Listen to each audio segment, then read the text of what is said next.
ife a na-ekwu okwu ya maka ọnwa ajana. Ụfọdụ n'ime unu amara ihe bụ ajana. Amara ife a na-akpọ the mother of earth. Ọ bụrụ na ị na-eme ihe ndị mmiri agbagije mmiri ma ndị na-eme anyanwụ na-eze elu isie sekpụ ntị ihe niile agba maka na iburu egwu ara na-enwe ebe ị ga-agba ya. N'ife na-eme n'obodo a ka anyị ọ na-akwari ọmụmụ ọ bụrụ na anasị na ọma ndị ire ọma ndị ire ka anyị ndọta arụsị ma ọ bụ ka ekwubu arụsị anasị na ọma ndị ire ọma ndị ire. Even the stupid book ebiri gasị gị n'akwụkwọ nsọ bụ Baịbụl kọwara gị n'ike niile si n'ala na ihe na-ekere gị mma ndụ ka ọ na-agbozi mmadụ tata the beauty of life bụ ana. Ọ bụrụ na na-evolontia onwe ya nwere ebe mmiri ga-esi bata.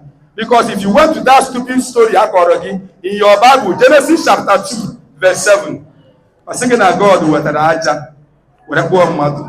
And I ask you people question, ị nwere ike ịkpụ aja wit atụ mmiri? Ị were aja wit mmiri kpụsị ya. Ọ bụrụ na anyanwụ akpọrọ ya nwere ike ịkpọ akpọ o mesị okwu nye ume ọkụ ya. Ọ bụrụ ya gwara ụnụ Genesis chapter 2 verse 7, a sị gị na God were aja kpụọ mmadụ kunye ume kpụọ ya Adam. A ka ị ga-emuji mmadụ atina ajana bụ ihe volontiri onwe ya mmiri abịa.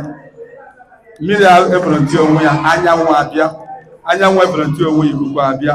Ọ bụrụ 4 market days eke orie afọ nkwọ mee ekere gị mma ndụ the beauty of life.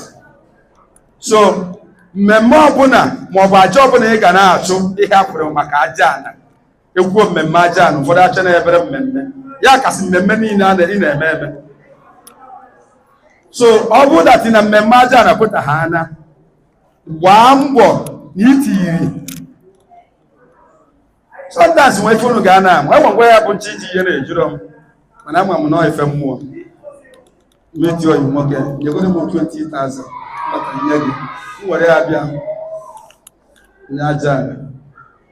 Ha nwa mana ego a na m bitere ebite ma ha maka o si dị n'obi enwere ike ka ihe esi weta ego asef ịkpa mma a na-asị na ọ na-agwọ ka ọ na-agwọ ndị ụka achọrọ ọgwụ mana ha gwara gị na ekpere bụ ọgwụ ọgwụrụ.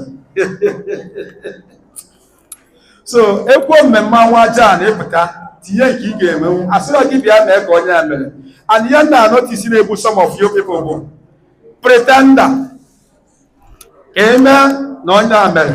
E nwere ike onye a na gị na bido ofu street onye na 20,000 mana ife ị ga-enye nwa okwu 5,000 ịpụta ime ka inye 20 ma onye 25 ịpụta nye 5,000 ahụ ịchọzie ka ị na-acha nke ị na-ere ngwa mmụọ na enyere gị 5,000 inye nworo achọrọ m aha ọzọ na m ga-enye 100,000 mmụọ eme mana ebe nwere ewu bụ mmụọ mesịa ya irie ya oke ya. Maka na ọ bụrụ na ị mara ife bụ ịgọ mmụọ nọ ntu a si ekwuru mmụọ ọnụ fa na mmadụ ka a si ekwuru m ọnụ na mmụọ. Onye ka anyị ju ebe na anyị adịghị efe mmụọ na anyị na-agọ mmụọ maka na ịgọ mmụọ na efe mmụọ bụrụ ofufe. Onye na-efe ife ofufe nwere okwu aka ebe ahụ mana onye na-agọ mmụọ ya na mmụọ na-eme gịnị gbagọta nkata. Ihe anyị nọ bụ mmemme maka ọnwa ajana. Ọnwa ajana ị na-arụ ọrụ mmiri ọrụ ọbụla ị na-arụ ọnwa ajana bụ isi sekpụ ntị.